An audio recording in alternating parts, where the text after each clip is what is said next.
ఇప్పుడు ఏప్రిల్ నెలలో Tollywood box office దగ్గర రాబోయే సినిమాల జోరు పెరిగింది. ఇప్పటికే మార్చ్ 24న కాటమరాయుడు, ఏప్రిల్ 28న బాహుబలి సినిమాలు ఉండడంతో అసలు ఏప్రిల్ నెలలో ఏ సినిమా వచ్చినా కూడా అది 2 నాళ్ల ముచ్చటే. ఈ విషయం తెలిసినా కూడా టాలీవుడ్లో మాత్రం అసలు ఏప్రిల్ సినిమాల హవా తగ్గట్లేదు.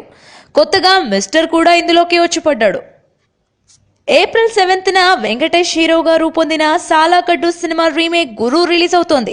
ఇకపోతే అదే రోజు మణిరత్నం డైరెక్షన్లో రూపొందిన చలియా సినిమా కూడా రిలీజ్ అయ్యే ఛాన్స్ ఉంది. తెలుగులో దిల్ రాజు రూపొందిస్తున్న ఈ సినిమాలో కార్తీ అండ్ అతిథిరావు హైదరి హీరోయిన్లు. ఆ తరువాత ఏప్రిల్ 14న శ్రీను వైట్ల రూపొందించిన వరుణ్ తేజ్ సినిమా మిస్టర్ కూడా రిలీజ్ అవుతున్నట్టు నిన్ననే అనౌన్స్ చేశారు ప్రొడ్యూసర్లు. ఇక ఈ సినిమాలో లావణ్య త్రిపాఠి, హెబ్బా పటేల్ లీడ్స్లో యాక్ట్ చేస్తున్నారు. ఇక ఈ సినిమాతో దారుణమైన ఫ్లాపులు చవి చూసిన శ్రీను వైట్ల రికవర్ కావాల్సి ఉంది.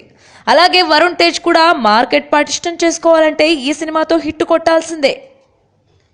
ఇక వీటితో పాటు ఇంకొన్ని చిన్న సినిమాలు కూడా ఇదే నెలను టార్గెట్ చేయడం విశేషం. అందరూ కూడా సమ్మర్ హాలిడేస్ ను క్యాష్ చేసుకోవాలనే ఉద్దేశంతో ఇలా ఏప్రిల్ వెంట పడ్డారని చెప్పాలి. చూద్దాం ఎవరు ఎంతవరకు సక్సెస్ అవుతారో. Tollywood latest news. For more updates on anything happening in Tollywood, please like, share and subscribe to Tollywood latest news.